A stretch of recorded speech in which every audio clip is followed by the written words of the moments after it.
right now. Pittsburgh's best sports show is about to begin. Call us or tweet us.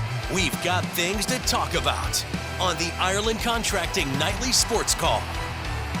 Good evening, everyone, and welcome inside the Fan Cave. Bob Pompeani with you at 412-575-2600 on Twitter. It's at KDPomp or at The Pony Express. Andrew Fillipponi up at 93.7 The Fan as we talk some football, some hockey, and whatever else you want to talk about. But, Andrew, I'm going to begin with a big game, and I'm not going to pretend that it's not going on because it's going on. And right now the Ravens have a lead over the Chargers in a game where, you know, Derrick Henry is just doing what he's supposed to do.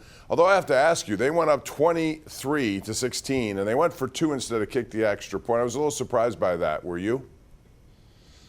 I wasn't for this reason. The Ravens look at it like this. They would rather, when it comes down to a two-point play, they trust their offense to get it more than they do their defense to stop it. So if you kick an extra point, you go up 8, and then you're putting it's now the ball is in your defense's court to stop a two-point play. They feel more confident in their offense, and they should, given how much better their offense has been than their defense this year, especially short yardage situations when you can use Jackson and Henry, which is why their two-point play against the Steelers last week was so idiotic to not have Henry in the game. You know, if you're going to run a two-point play like that, Bob, you shouldn't go for it because that was just one of the dumbest things we've seen in a big moment. So I get the logic because of how much better their offense has been in the red zone this year compared to their defense. Well, I don't get the logic because Tucker can make the extra point. I know he's had a bad year, but if you make it an 8-point game, that forces them to go for two, and it increases your chances to end the game. If you make it a one... I understand that, but my question to you is, if you're the Ravens, what do you feel more confident doing, making a two-point conversion or stopping a two-point conversion? And well, I would first say of all, I would them. say, again, I'm playing percentages. I'd rather have an 8-point lead that puts the pressure on Jim Harbaugh's team to not only score a touchdown but to get the 2 points. I think, you know, I'd rather have that option than not make it, and they potentially can try to go for two and win it if they choose, or kick it to tie it, whatever. But, you know, bottom line is I thought Baltimore would respond tonight, and so far they have, even though it was a 7-0 deficit early. That's a big game, Andrew, because if they do go to 8-4, they have a bye week coming up in a couple of weeks. Their schedule's not easy either, but they're going to be rested heading into the last part of the season where they will face the Steelers again. Yeah, Baltimore still is a date with Philadelphia next week, but Lamar Jackson has that impeccable record against NFC teams. It's really going to be put to the test against the Eagles, given how good they look right now. They're a small favorite in that game as of right now, talking about the Ravens. And they have a date with the Giants, too, which should be an easy victory for them. So it'll be close. I mean, I would say right now that the Steelers are probably going to have to win that game in Baltimore if they're going to win the division, just because of how much harder the Steelers' schedule is than the Ravens down the stretch. The Steelers haven't played the Bengals yet. The Ravens went 2-0 against them, and the Steelers still have that game against the Chiefs on Christmas Day. Yeah, I think this game coming up on Sunday is going to be a really difficult one. I think that's a desperate football team. They haven't played well at home this year, but their offense is doing stuff that makes you think they are still a championship caliber team, you know, given what they've done, although their defense has failed them a lot, and they've been involved in a lot of close games. So I'd expect this to be a kind of a do-or-die situation for Cincinnati, which is going to make it tough on the Steelers in that place. I like the Steelers, though, because that Bengals defense is hideous. It is one of the worst in the NFL. Their special teams isn't much better. And their offensive line has shown a penchant for getting Joe Burrow hit a lot. And I would think the Steelers' edge rushers, guys like TJ Watt, are embarrassed by the way things went in Cleveland last Thursday night, with him really having his quietest game ever in a Steelers uniform. So I think it's a chance to tee off. I think it's a chance to show people that what happened Thursday night was a fluke. And the Bengals, this is not your big brother's Bengals. Joe Burrow is still excellent. Jamar Chase is still a threat. But they are so bad defensively, and they find ways to beat themselves this year, Bob. That's why they're 4-7. Yeah. So if you're a really good team, you should go there and win. You may be right about that, but I think the desperation aspect comes into play for them. And again, I think they've been in so many games that even with that defense, which, by the way, is similar to Baltimore's. We thought the same of Baltimore, and they proved that they were a lot better than what I think people thought coming into that Steeler game. So you never know how this is going to work out. Turnovers play a part. They need more effort from Minkah Fitzpatrick in terms of, when I say effort, I'm talking about playmaking plays, interceptions, forced fumbles, things of that nature. Anyway, we got to take a break. I just noticed I went over, Andrew, so that's what happens when we start talking. We have phone calls coming up. You know the drill, 412-575-2600. It's the Ireland Contracting Nightly Sports Call right here on KDKA+. Welcome back. GMC Sierra tweet of the night is the comparison between Saquon Barkley and Adrian Peterson, who was the last running back to win the MVP of the league. It very often doesn't happen, but this may be the year it does happen. Those numbers are spectacular for Barkley, who put on a show yesterday. And boy, the Giants, they've done a season worth of terrible moves, and that's on top of the list there, as they did not want to bring Barkley back. And now look at him at age 27 doing what he's doing for the Eagles. We have an update now. Justice Hill touchdowns 30-16, so it looks like the Ravens will win that game, and that's a big one, Andrew, because it puts them a half game behind the Steelers. Right, and that's why the Steelers got to go to Cincinnati and win on Sunday and hope that the Eagles are able to take care of business against the Ravens. I'm telling you, I feel better about this game against the Bengals Sunday than I did the Browns on a short week. I just think the Bengals are way overrated, and people act like because they have Joe Burrow that they're last year's team. Well, if they were, then why is the record 4-7? If this is a dangerous team, if this is a good team, then why have they lost to teams like the Patriots at home? So if the Patriots can go there and win, the Steelers better be ready to go there and win, and that would pretty much knock the Bengals out of the playoffs. And if you do that, maybe in Week 18 they're not even playing Joe Burrow and Jamar Chase when they come to Pittsburgh because they're mathematically eliminated, and that turns into an even easier game. Yeah, we've seen some of those over the years, too. It doesn't always go that way, but in the meantime, I still think beware of a desperate football team, and that's what they will be. 412-575-2600. Back to the lines we go, beginning with our number one Cochrane Go One Better caller of the night. We're going to go to JB in Shadyside. Hey, JB. What's going on, guys? How are you? Good. What's up? Hey, JB. Good. So I was listening to the Tom Brady broadcast. He was doing a game. I think it was Sunday night, maybe. And he said point blank that throwing over the middle of the field is the easiest throw to make. And we have nice tight ends. I mean, what's wrong with our coordinators? Tomlin really has not a good feel for offense. I mean, it's really just kind of pathetic. All right. I thought that was the case last year, the year before, and this year too. I still think it's the case. If you look at the passing charts for Russell Wilson, most of the plays are checkdowns or to the outside. To me, that's gold territory in there. When you can make plays across the middle, you also make that defense aware of it, Andrew. And so the outside game, maybe there's a softer approach to those passes, but I don't think they're exploiting it well enough. At least I don't think so. Well, I'm not really sure from the pocket Russell Wilson can see those plays develop because of his height, to be honest with you. I think he's got to move around a little bit to make those throws over the middle. Now, the Calvin Austin touchdown pass in the snow in Cleveland was over the middle, and that was a terrific play. So, maybe that refutes my point, but it's just not something that he's done personally a lot over the course of his career. Arthur Smith's offense, everywhere he's been outside of Pittsburgh, Tennessee, and Atlanta, used tight ends a lot and used the middle of the field. So I don't think it's an Arthur Smith problem in this regard because it's been part of his resume in getting a head coaching job, in getting this job, is utilizing tight ends, and they tend to operate in the middle of the field. And they operate by dressing for them sometimes in games, and they utilize guys like Michael Pruitt. So he likes those tight ends. They got to use them more, especially Freiermuth. I think he needs to be more involved. Let's go to Vern and Butler. Hey, Vern, how are you? Hi, Bob, Tony. First of all, have a blessed Thanksgiving. Vern? You too, Bob, thanks. I sent you an article on the 70 Steelers the other day. I hope you got it. Send it to who? Which one of us? I sent it to you. Oh, okay. To Bob.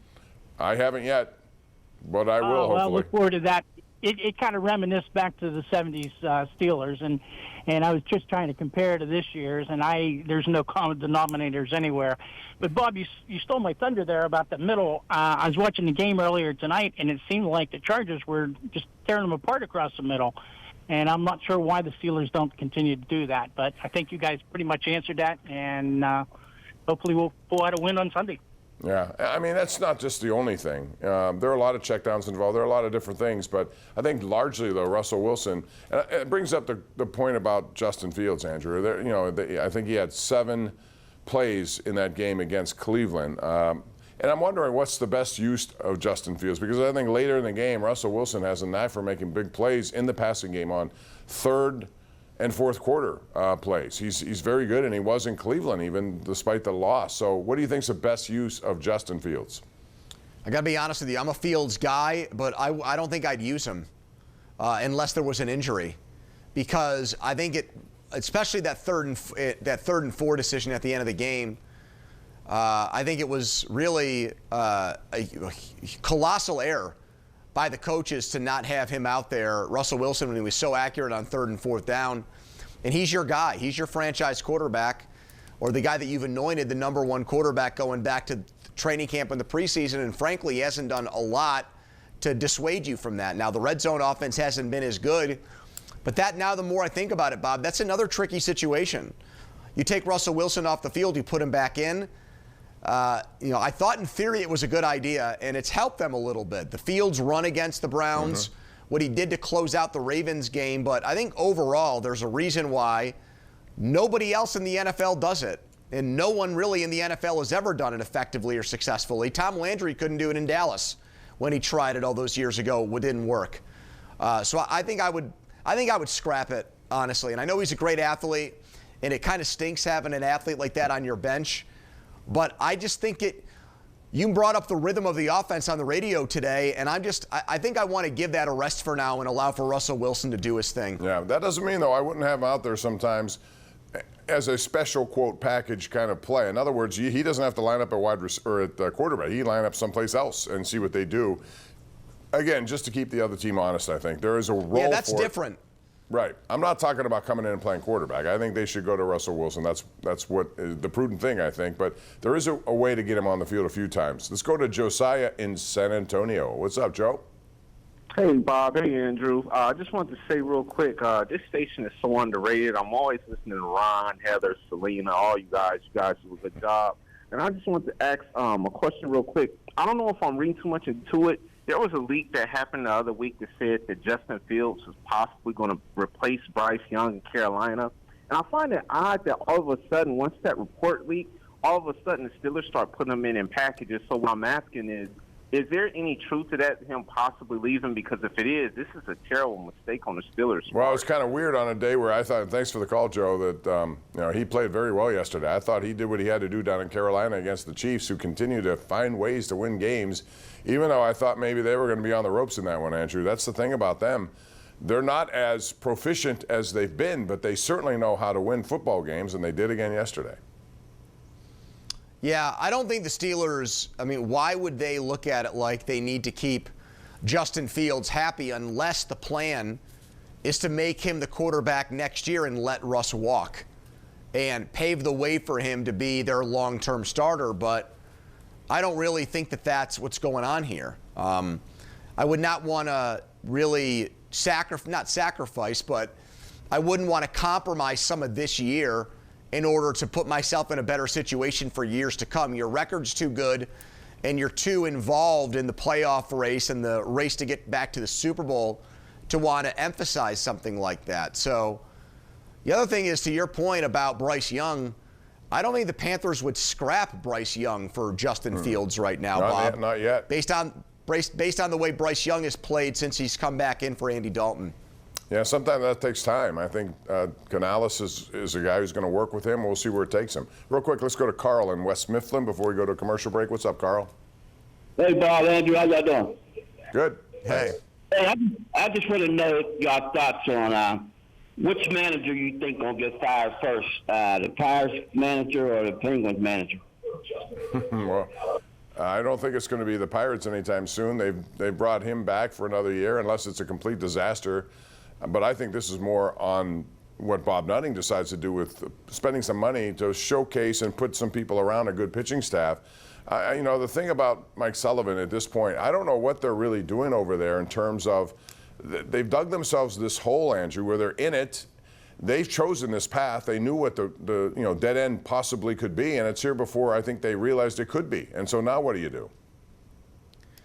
And Josh Yohe wrote something this week that made it seem like internally they thought they were going to be a bad team, which is kind of bizarre to me. given how many contracts they have with veteran players on their roster. And that was a big-time 180 from Kyle Dubas. He invested in these players to try to compete for another Stanley Cup run. And obviously that hasn't happened, but they're really stuck in this limbo state where you've got Malkin, Crosby, Letang, and a Stanley Cup winning coach, and yet you're so far away from it. It's actually not all that different from what happened in Chicago, Bob, with Duncan Keith, Patrick Kane, and Jonathan Taves. That's what it feels like here right now. And Joel Quenneville eventually got fired there, even though he won his Stanley Cups. And I have to think the same thing is well, actually, I don't think so. I think that given Sullivan's contract, 2 more years left, I think they will ride it out with him and reassess things at the end of the year, even if they do finish with a top pick. Again, because they made the choice when both Malkin and Letang were up, contracts over. They could have saved a lot of money and moved on in a different direction. Instead, they doubled down, and now they're in that situation. We got to go to a break here. Come back with more. It's the Ireland Contracting Nightly Sports Call. We're on the air 7 nights a week, so don't be a stranger. Lots going on. Ken Rice is at the anchor desk for KDKA News at 11. Ken. Hey, Bob, coming up at 11, family and friends come together for a final farewell for City of Pittsburgh Battalion Chief. Plus, what Corey O'Connor is telling KDKA about a potential run for Pittsburgh mayor. And the big win grad workers at Pitt are celebrating. All coming up at 11, Bob. See you then. All right, Ken, thanks very much. All right, before we go here, Pony, let's talk about Pitt. Another uninspiring loss, 37-9. They were blown out of this game. And now we once actually were talking about a potential playoff possibility. That seems so long ago. 7-0 to 7-4. Where is this program headed? There now reports that Cade Bell might be the next offensive coordinator at Oklahoma. That popped up in the last 24 hours, so then you'd have to start over there. That would make you wonder, too, about the future of Eli Holstein.